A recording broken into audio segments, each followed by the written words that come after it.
Good morning and welcome back to the Football Terrace. Thank you very much as ever for tuning in. It's the ultimate transfer deadline day today. There is still the opportunity for business to be done primarily between the EFL clubs and Manchester United. There is still the potential, I believe, for some overseas activity as well, the MLS, etc. There are some Man United players that want moves. Ollie certainly wants a lot of his flops done and out the door and away from the first team squad. But the big question is, will Ed Woodward and will the board actually back the Man United manager and give him what he wants in this regard? Shrink down the squad, remove players that are going to get almost no game time, if any at all. The likes of Phil Jones, the likes of Jesse Lingard, Rojo, Fosu Mensah, are definitely part of the flop brigade. And of course, Romero, who's been a good servant to the club, him and his family want to move away. He wants first team football. You don't want a disgruntled player in that dressing room. Will Woodward and the board deliver today for Ollie? Give these players some game time elsewhere, save some money, shrink down the squad like Ollie wants, or will this be another disastrous transfer deadline day for Manchester United? Give us a call now. The Skype lines are open. We want to hear from you. But first, smash that like button, please. Right now, hit the like button. Before we go any further, before we go into your comments, I'm literally going to stop and do nothing else until we go through that, until you do that for us. It's as simple as that. It's as simple as that. So I'm waiting, and we'll go to calls and everything else as soon as that like button goes past. The like button goes past 100 on there. We seriously will. In terms of the players that are looking like they could leave today, Jesse Lingard, Romero, Phil Jones, Rojo, Fosu Mensah, they're the five. Of course, I'm not going to put, to be fair, Romero in the flop category. He certainly isn't a flop at Manchester United. There's no doubt about that. But the others definitely are. Lingard is probably the only one that's going to get will get some game time this season, but it's going to be very little. And with Pilastri coming in, Ollie's already said he's going to be part of the first team plans. With Aman Traore coming in just a couple of months, only like 2.5 months, and Traore is going to be with us.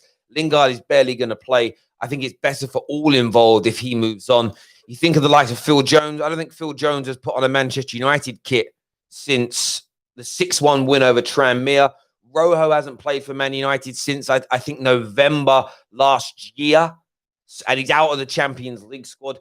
You don't want players like this around. And it isn't, this isn't about them being bad people, but they will become disgruntled. They will become frustrated. They will become annoyed.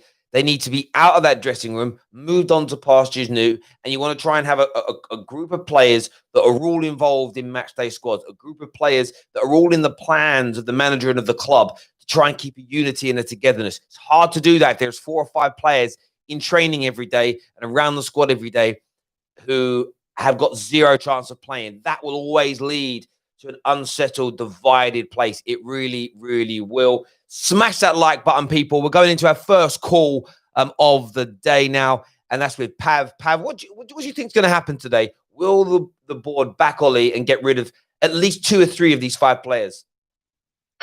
Probably not.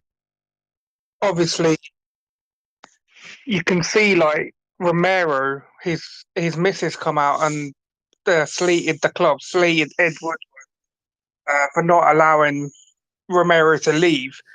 And I don't understand what Woodward's tactics are, because it's like he's got some of these players in control, like telling them what they can and can't do, telling them they can't leave. But if they're not in the plans of Solskjaer, why are some of these players here? Like, you've got so many players here that are on their last year of their contract, and they're not even going to get game time. So wouldn't it be in the club's best interest to sell them? Like, you've got Rojo, you've got Fosu Mensah, Romero, Lee Grant. I don't like. What are you there? Like, what are you doing, mate? Are you making tea and coffees like on a daily basis? What has this guy done in the last couple of seasons that he's been in? Like, we've got so many players. Mate, Lee Grant makes sense. Third choice goalkeeper. It's the Romero situation, because not only at Man United are you paying him $100,000 a week to get no game time now, so you're hemorrhaging, right? Over £5 million this year will hemorrhage on Romero sitting around doing nothing. On top of that, you have a number of Man United players that have complained to Ed Woodward at the way the club's treating him. Not Ollie. Ollie has said, I'm happy for him to go. Of course, we've got Henderson, we've got David De Gea. But the club have refused to let him go. That causes disharmony at the club because he has friends here who are like, hang on a minute. We respect the fact that the club don't have him as part of the plans, but let the man go somewhere else. Let the man go and play. I mean, he'd walk into the Everton team. And I get that they would say, well, that's a competitor of ours. I understand that. Well, find him a European club. Find him an LMS club. Find him somewhere to go. Like, don't disrespect a man who has patiently sat on our bench, been important when he's come on for 4 or 5 years. This is the problem with Man United. We ruin the atmosphere by disrespecting our players. See, what I've noticed, like in the last few seasons, we don't tend to loan out or sell as many players as we used to Premier League clubs anymore. Because I know that Wolves were interested in Dallo and so were Everton, and we refused to loan him out or sell him to either of the clubs. So look, I don't know why Woodward's scared to sell players to other Premier League clubs. Like, what he's trying to do, he's trying to get a high fee for these players from clubs abroad, and they're not going to pay you. Pav, I think that's part of it. I understand not wanting to sell. The way you've got to look at it 2 ways. Most people are now saying that the Premier League is, there's not a top 4, there's not a top 6, there's not even a top 8 anymore. It's top 9, top 10. Everyone's competitive. So I understand not wanting to strengthen teams that are going to be challenging you for top 4 positions. I get that. Then what you need to do is make friends and build relationships with European clubs so that you can offload players. And we're not good enough at doing that. So it becomes a poison chalice. You're trying to do the right thing, but you don't have the ability to do it, and it falls down. And do you think this is, for me, this is another thing that's going to cause disharmony and is going to disrupt what Ollie's trying to do this season? Yeah, it is. Because you're going to have the media pick up on these things, and the first thing that they will do is shift some blame onto Ollie for not obviously giving a chance to these players. But it's not his fault when you've got Ed Woodward not allowing these players to leave. I don't understand how that's going to become Ollie's fault. Like, he's made it clear that he don't need these players, and when you've got someone like him in charge, who acts like a dictator around the club, then it's obviously going to cause disruption around what we're trying to achieve this season. Of course it is, Pav. And, I saw a journalist say yesterday, it was a tweet along the lines of, what is Ollie playing at? Having 3 goalkeepers all on over 100 grand a week each, terrible management. And, you sit there and think to yourself, well, Ollie's obviously told the board he wants Henderson to stay. Romero can go. That even if you hate and despise Ollie, he's done that. It's now down to that board to make that sale. They're flopped in doing that, but yet the attention is then on Ollie. And that's what I think is so unnecessarily, and I will use this word, cruel. It's legitimately cruel to Ollie for him to be treated that way by the mainstream media. It's where he needs Man United fans to come out and back him, because this isn't on him. But Pav, as ever, bro, I really appreciate your call and your time this morning. Thank you, my friend. Next up on the show, we've got Lincoln in the house. Lincoln, 5 players Ollie wants out the door today. 4 of them are big flops at the club. Do you think any of them will actually go? Well, first of all, good morning, everyone. To be honest, I don't think any of them will go, because this is the problem. Like, you bring in these players, and then you keep them at the club for such a long time. They're gonna want a pay rise. And now look how much money all the players they want to move out on. Lingard over 100, Lingard, Jones, Rojo, all over 100k a week. So how are we going to ship them off now to championship clubs at this time? It's just wild. Yeah, I mean, what's going to end up happening with a lot of these? If they go to championship clubs, United is still going to have to end up paying a percentage of the salary, and that's better than nothing. The financial element is part of this. I think it's more about the harmony, because even players like Phil Jones, Fosu Mensah, they make I would say less than 5% of the fan base would be happy to see them play in any kind of game. But they will still have friends in the dressing room. They will still have friends out there, you know, that like them and support them. If they feel like the club is disrespecting them, holding them back further, not doing their all to get them a transfer move, it is always going to cause problems and cause fractions and issues within the dressing room. And the board's job is to try and limit that. Man like Mo is on the show with us now. Man like Mo, will anything happen today? Will we see some more of this dead wood gone out of the club? No chance. Why? No chance. Why? I don't see it, bro. I just don't see it. If he would have done it, he would have done it ages ago, rather than waiting this late to do it. Fair point. Why do you think Man United haven't got this done? I ain't got a clue. Because they're not part of Ollie's plans, and Ollie's making a statement say he doesn't want these players, but then who's that down to? It's down to the club.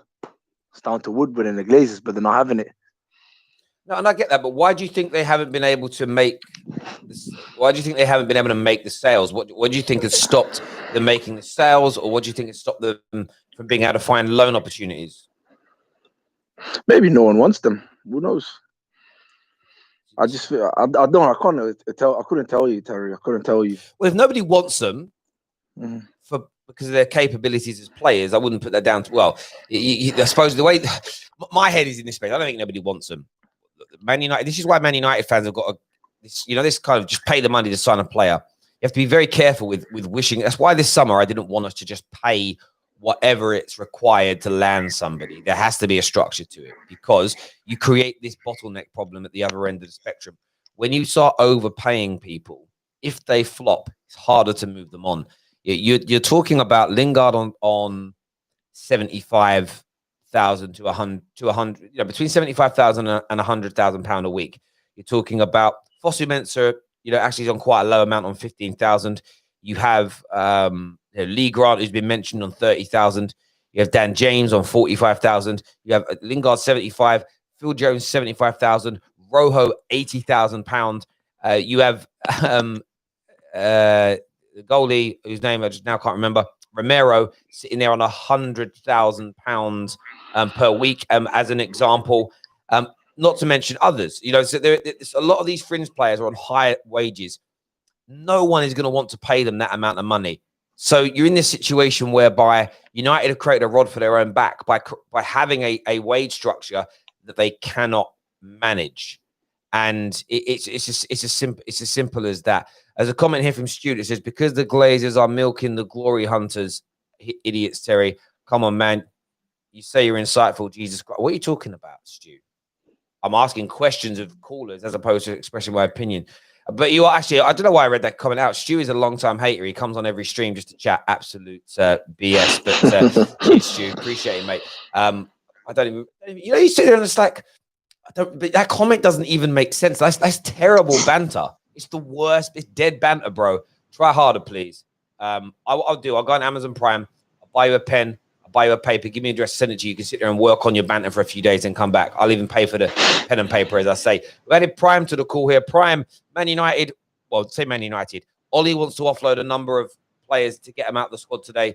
Doesn't want there being any kind of fractions or frustrations or people that are causing problems behind the scenes. Do you think any will leave Man United today? It depends on the Glazers and the board, and if they can get people out quick enough. Yeah. But that's the question. Do you think they will? Yeah.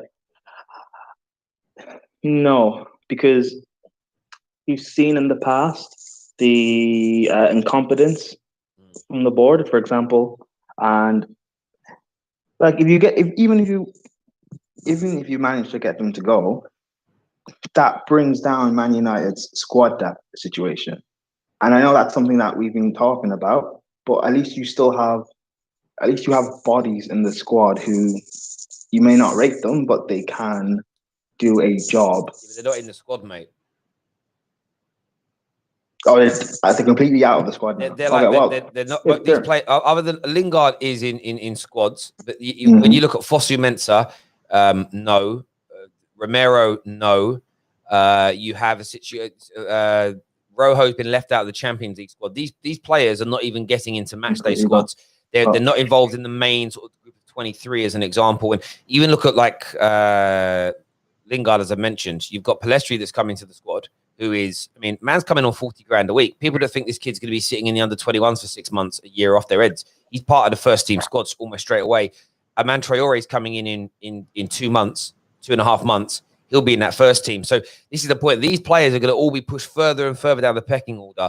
Alex Telles coming in means that Brandon Williams wanted a loan because of Telles coming in, but Ollie told him, no, we're going to utilize you on both flanks, which means Fosu Mensah is going to get barely a look in. The only time any of these players will play is if there's 2, 3, 4 injuries in that position. But then most Man United fans, if you look at Fosu Mensah, we'd all prefer to see young Laird come in.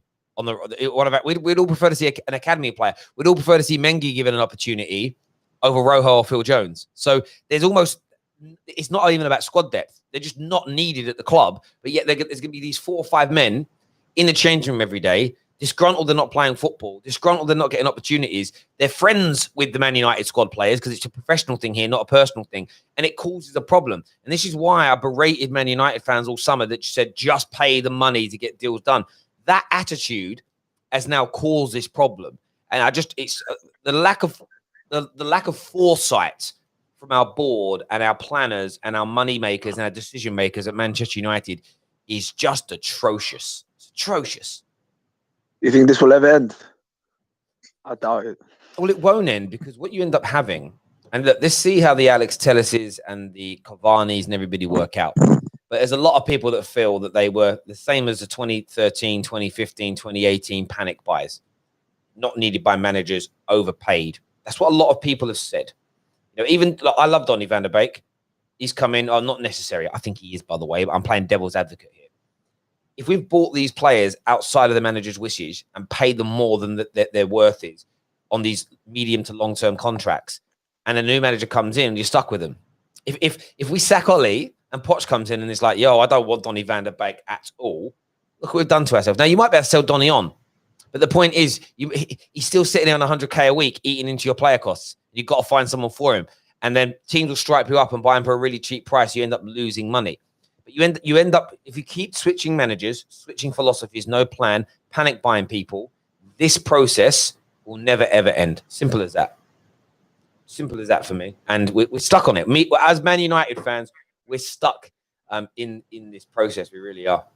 Yeah, it's a repetitive, continuous cycle that doesn't look like it's breaking anytime soon.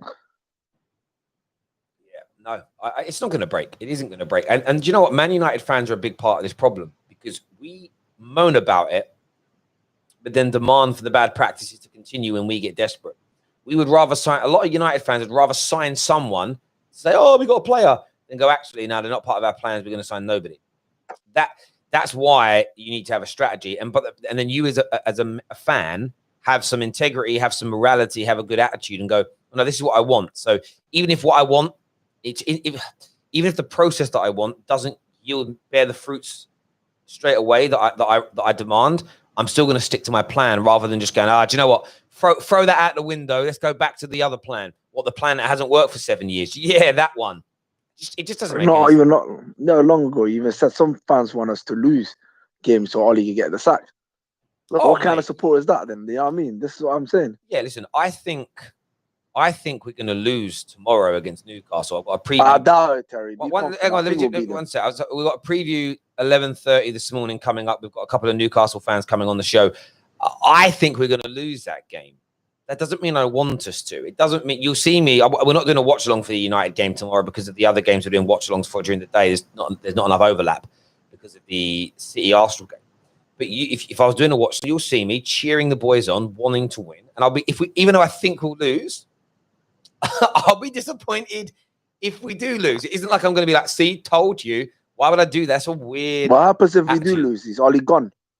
Not in that one game, but it doesn't even matter if we win tomorrow.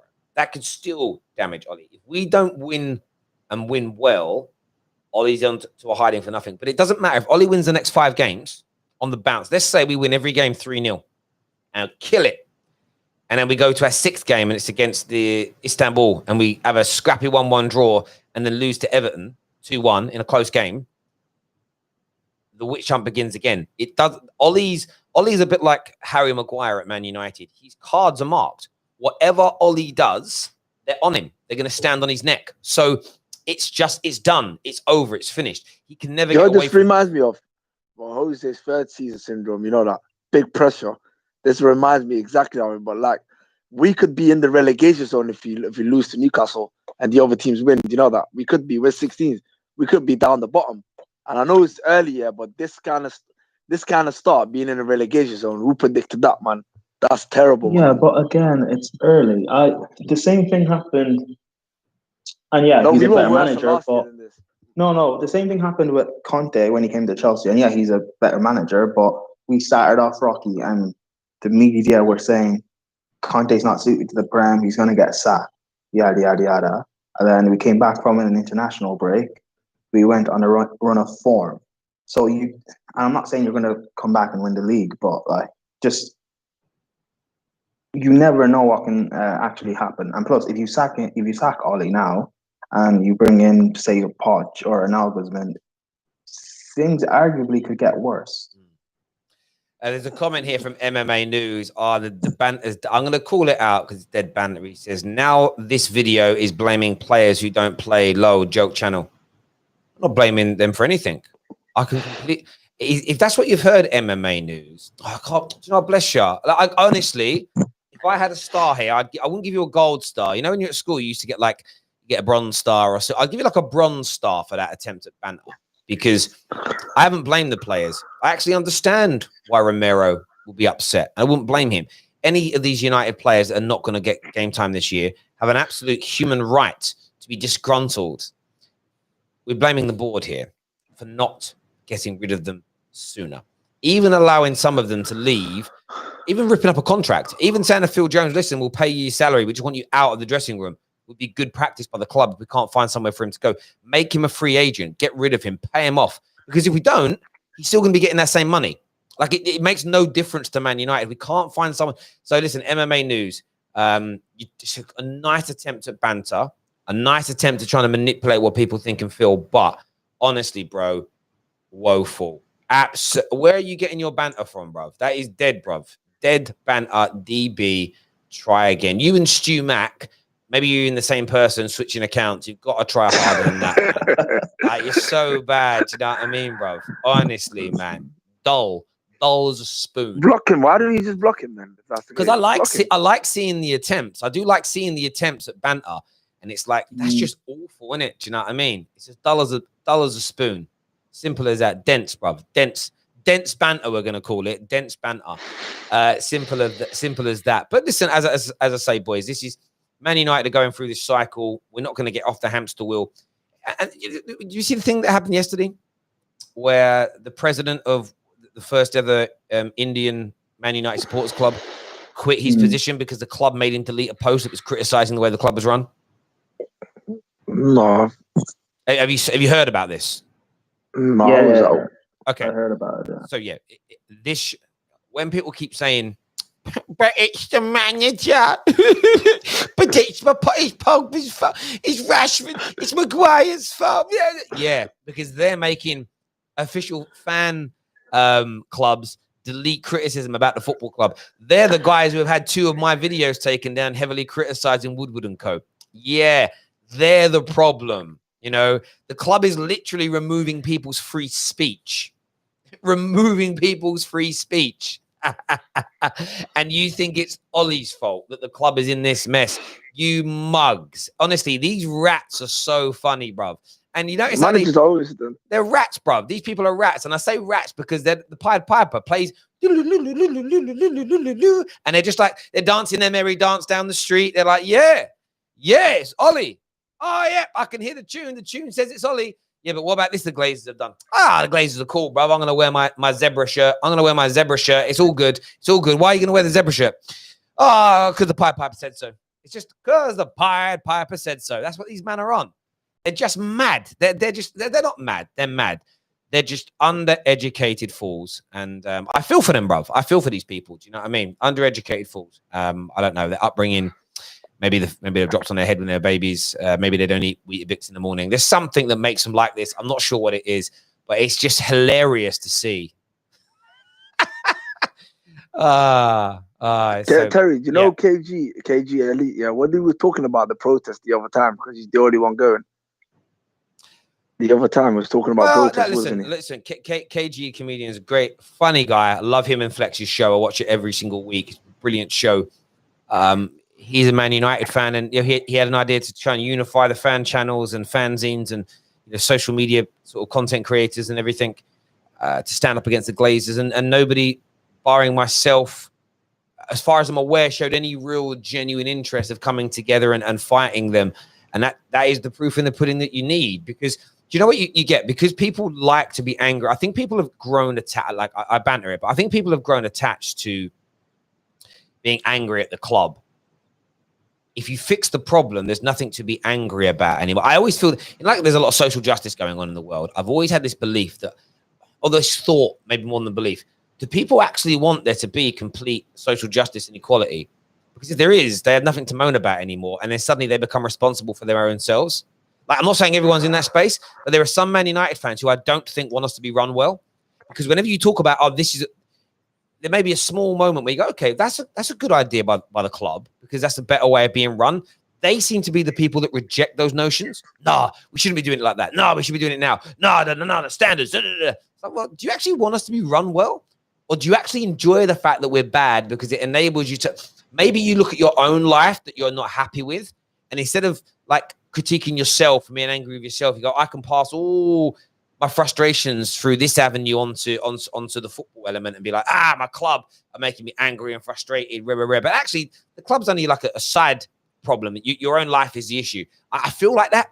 Like, people are ignoring their own problems, their own inadequacies, as an example, and they're focusing on the club. But they need the club to stay bad, because if suddenly Man United flipped the switch and they were back to being brilliantly run, winning things, there'd be nothing for them to moan about. Do you get where I'm coming from? Like, I think some are almost addicted to that now, where they want the club to be in a bad space. They enjoy it. It's just strange. Yeah, they never look at the real problems, and maybe fixing the real problems isn't good for them. Maybe, I don't know. There's got to be some, and that's a thought, because, and a theory and a hypothesis, because there has to be a reason that all these people on social media want to do nothing really about trying to stop or even change the way the Glazers run the football club. It's weird, right? I don't know. I don't, maybe that's just my thoughts. I can't put my finger on why they won't do it. I don't get it. It all started off with that game against Wolverhampton when everyone was cheering for Bruno, and all of a sudden everything stopped. You know what I mean? So it's never gonna end.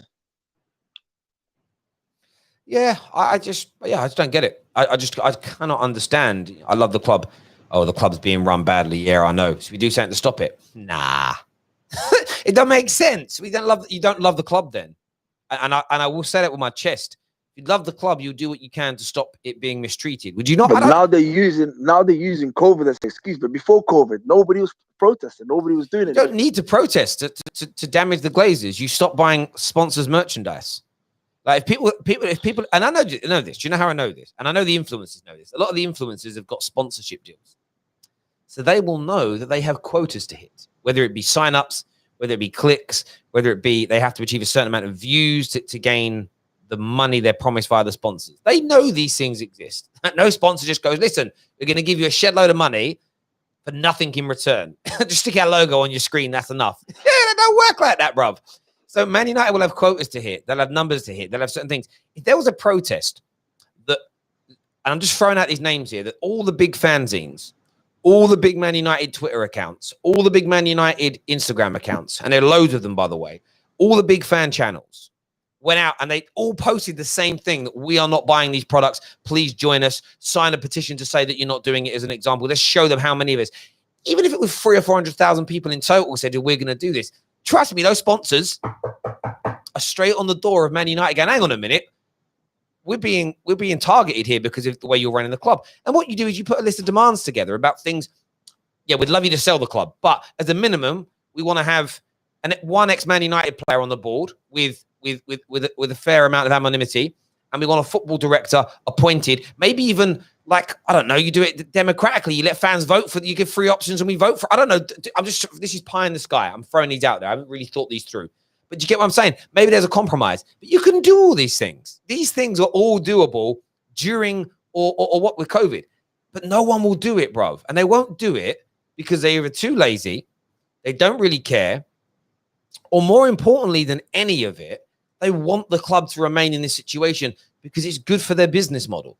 And that is what their focus is more than anything else. It's they don't care about the club. And then what happens is then you get a few people saying, Terry, you start it. I can start. I'm not big enough. I'm not actually an influencer. I don't get a lot. My tweets don't get a great deal of traction. I'm not big on Instagram. I've got a good following here on YouTube. I am not like a Howson. I'm not like a Goldbridge. I'm not like any of these guys. These guys are superstars of this game, and I respect them for that. I don't have the pull. I don't have the or anything that those guys have. I see them. They are legends of this game. And I'll openly admit that because I'm not precious. I'm really not sensitive to all those things. I can't get this going like I could start it, but it won't catch fire in the same way. What it needs is everybody on board. By the way, if Goldbridge just did it by himself, wouldn't be enough. If Howson did it by himself, wouldn't be enough. If at United Report did it by themselves, wouldn't be enough. If Rance did it by himself, it wouldn't be enough. It needs to be a collective unity of people. And it would also demonstrate to Manchester United Football Club, wow, and to the fan base, we know that these three groups of Man United fans on a social media element don't get on, but they have brought themselves together for the betterment of Man United. The message that sends is palpable. But like I've said, for whatever reason people have, they're not ever, and I mean this, they're never going to do it because it's bad for business. It's as simple as that. And it's someone here says Howson's excellent, moron. No, I've just said Howson's excellent. I've just said Howson is excellent. I've just said I literally said he's a legend of this game. People don't listen, man. I said he's amazing. My point is the one thing he won't do, as far as I can see, is I don't think he would stand shoulder to shoulder with Mark Goldbridge and with me and with Rent and put a collective plan together to help you with the Glazers. I don't think they would. And that, by the way, that's their choice. But until United fans can all come together, we won't stop the way the club's being run. My question is, do you love the club enough to put all your rivalry aside, your own wants aside, your own business aside, and say, can we help to fix Man United? And by the way, if you don't think it will make a difference, that's completely and utterly your choice. You're allowed to have that. But then don't moan about everything. That's my only want in life. If you're not happy with something, but you're not prepared to make a change in your own behaviors to fix it, please don't moan publicly about it. That'd be my view. We're trying to get Mac on here, but Mac, 2 days running, Mac's signal's been terrible for us. But are you there, Mac? Yeah, I'm here. Can you hear me? Yeah, can you just keep cutting in and out, bro? But yeah, what do you make of what we're talking about, bro? I don't know. It's just PlusNet, man. I'm looking to change, man, when the contract's up. Don't worry. Nah, no worries. Yeah, I just got in. I just heard what you're talking about. You know what? I got to chime in on this one, man. I feel the same way about all these fan channels, man. I can't understand why they don't like each other and they don't want to do work with each other and all of this, that, and the third. It's just so immature, and it's just funny. It's just funny to me, man. This is big men. You're big men. Like you're above a certain age, and this is how you're all acting. It's so childish. It's so immature. It's like at the end of the day, we're all trying to come together for one common goal here. Everyone has a complaint about the Glazers. I hear Mark Goldbridge complain about the Glazers. I hear Stephen Howson complain about the Glazers all the time. He's one of the most educated people. He is. About the because he's one of the first people that you ever see talking about the Glazers, and he has a lot of background knowledge on them. So to be so immature, to not want to get everyone together and say, you know what, this guy's got 800k subscribers here, this guy's got 500 here, why not get like everyone together? It's silly to me, man. It's just it's silly. It's silly. It's just silly. Well, Mac, I get, and the thing is, there's always excuses. Oh well, there's no one that's looking to buy the club, so it won't work, or we won't get enough Man United fans together. I really just think I don't think that's true. I think enough people would get behind it if the right influencers got together At least try. and tried this. Yeah, Try exactly. something, At man. least At show least them this. try. And I'd back it 100%. And listen, if these guys don't want to, I do respect that. But I just suppose it's me as a person. I don't like moaning about something that I don't then go and attempt to fix. And there are loads of things in the world I don't like how it operates. You know, where I live locally, bruv, there's 2 or 3 procedures the council have that I'm not particularly fond of, but I have zero interest in trying to change it. So I just get on with it. I don't actually moan about it. Do you get where I'm coming from? Like, I don't go onto the local Facebook group and start bitching about it. Because I'm like, I'm not going to do anything to change it. So why am I going to moan about it? I only moan about things generally that I'll try myself. And I know that Rants, as far as I'm aware, won't buy merchandise anymore. And that's cool. Like, and same as me. And everyone's doing their own little bit. But our own little bit, I don't think is enough to stop them. And I am looking at myself in terms of this. What can I do more of? But like I've said, for me, the only way this works is if you can get unity. And like I said, I decided and I put myself forward and committed to joining a big group of United influencers, big, small, medium, and large, that could go out there against them. And it looks like, and I was told I'm the only guy that committed to it. And that for me there lies the problem, that people are not even prepared to put their own arguments and issues aside for the betterment of the football club. And then I will ask the question, well, how much do you actually love the club then? And that's a question more than a statement, because for me, there's loads of United Twitter accounts, Insta accounts for YouTubers who I love, some that I clash with. The other day, like, people always think I've got a beef with Rants. I love Rants. I watch a lot of his stuff. I don't agree with a lot of his points, but that's part and parcel of it. But me and Rants get on. Like, there's no animosity there. But it's like, I'm willing to put everything aside, whether it's someone I like or dislike, for the betterment of my football club, because I'm not precious about, but maybe Mark will get, maybe I'll only grow by, maybe my channel will only grow by 10% for doing this, and Mark's might grow by 20%. Oh, that's going to annoy me. I don't care about that, bruv. Like, I don't care. I know, I couldn't give a damn. But I think some people do, man. I think some people care. Do you know what I think it is as well? I don't think they're confident in the content that they create.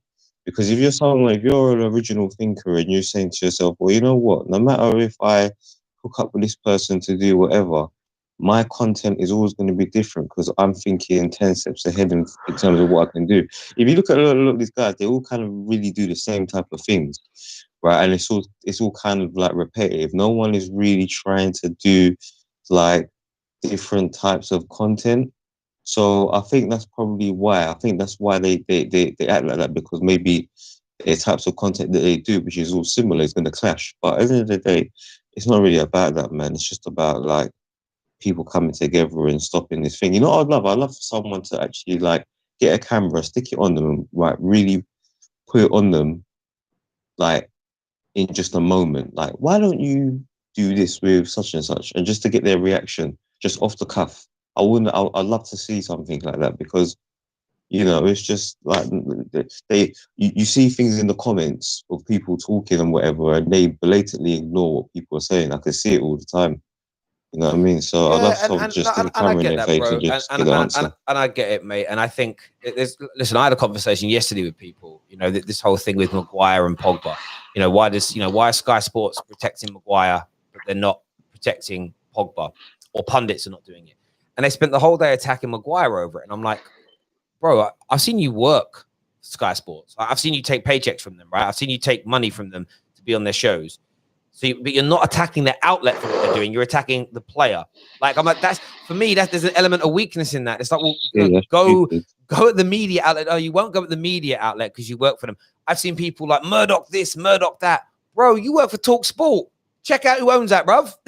Like, it's as your employers, you get paid by them, man, that you're supposedly. I don't believe you, virtue signalers, mate. Like, it is what it is. It is what it is the whole time. Like I've said it before, I am pro-capitalist. I have to be. I work in the banking system. It's like, I don't like people that are like, everything about capitalism is terrible. I'll never endorse it. And they're like, bro, you're sitting there tweeting that on your iPhone while you're drinking a Starbucks after you just had a McDonald's. I'm like, bro, I know that's just things that annoy me. And I'm like, bro, come on. Like, I got one friend, right, who does everything in his power to not subscribe to like normal things. Man walks down the street in bare feet. Like, he's a proper hippie, my friend. I went to school with him. He's a lovely guy. But, I respect him because he sometimes has to conform in certain areas. He's got to pay his council tax. You get what I'm saying, right? Yeah, but he does everything he can to not conform. And I respect it because he does what he believes in. Man grows all his own food in his front and back garden. Like, he's serious about it. And I'm like, I love that. When people are the other way and it's like everything in their life is like pro-West, pro-capitalism. Everything's what they moan about, but then they do it. I used to have a friend who used to be a private banker, bruv. Man was earning, like he was a senior level guy. Man was easily clearing 250 a year plus bonus. But he used to go to anti-capitalist marches in London whenever they were on. I was like, what, bruv? I don't get it. I was like, bro, I don't. He went, yeah, but I don't like what I do, and I'm like, well, stop doing it then. It's your choice. Yeah. It's mad. I said, people just got to admit, man. Just admit, if you're gonna be on that side of things, just admit it. Don't try to cover it up and whatever. Just admit it, man. You're gonna. Cause I get it. It's hard, isn't it? It's hard to be. It's hard to be that way. You know what I'm saying? Like you just said about your friend, he's still got to pay council tax in the end of the day. Yeah, some things you can't get away from because systems are built in particular ways. But the only reason why you can't get away from it, and this harks back to what we were talking about, is because enough people don't come together and realize that they got the power, as the people. So if it's only just one person out of, like, let's say 100, then you're not going to make an impact. It's, you know what I'm saying? But if it's the full 100 people saying no, we are not going to have this, then it's going to make a bigger impact. And, people are just so divided. They're so weak and they have just a lack of patience. And, and everybody, but then everybody also wants to look virtuous at the same time. And the reason when I speak about like the capitalism thing I make is, of course, I know there are problems with it. And of course, I know that it gets exploited. And of course, I know that there is corruption and it's not perfect. Right? 100% I know this. The point is, because of what I do for a living, the fact that I even make YouTube, which is like, people got to realize these like social media and like tech companies, although they push and they fight a good fight for like social justice, they are the epitome. They are the epitome of capitalism. Like the person who owns it, the people at the top are earning loads of money compared like work its way down, right? So it's almost like I can't be against something that I am so engrossed with, that feeds my children, that pays my mortgage, that pays my tax. Do you get where I'm coming from? So it's like I just find it hard to like be like I'm against everything that I do. It's like for instance, like I don't support the Black Lives Matter movement. I support the notion of it, but actual Black Lives Matter movement I don't support because it's owned by George Soros. So why would I support that? And not a lot of people know that them kind of things there. But I'm not supporting that. Do you know what I'm trying to say? Like it's just like, at the top of all of these things, there's a guy that doesn't really believe in what it is. It's just to make money and profit off of it. So, No, I hear what you're saying on a lot of them things, brother. And it's about, again, there's loads of things that I don't have opinions on. Main reason is I'm not I keep getting people message me and asking my opinions, especially about this NSARS. I haven't really done much research. Yeah, and I think it's to do with police brutality in Nigeria. And I'm I keep responding to that. I said, I don't have an opinion because I'm just not educated at all on it. And it's very dangerous to give an opinion on something that you have no understanding of at all. And I think that's a sensible thing to do. What I see a lot of people doing is this is what we should do. Wouldn't you? Well, yeah, it's one of them ones. But there we go. People, I appreciate everybody tuning in, everybody having their say, everybody giving their opinions on this. Let's see what happens today in relation to Manchester United, although we did go kind of course, a little bit. Everyone who's tuned in, thank you. Smash that like button for us. Until next time, take care of yourselves. Goodbye. God bless, and we'll see you all soon.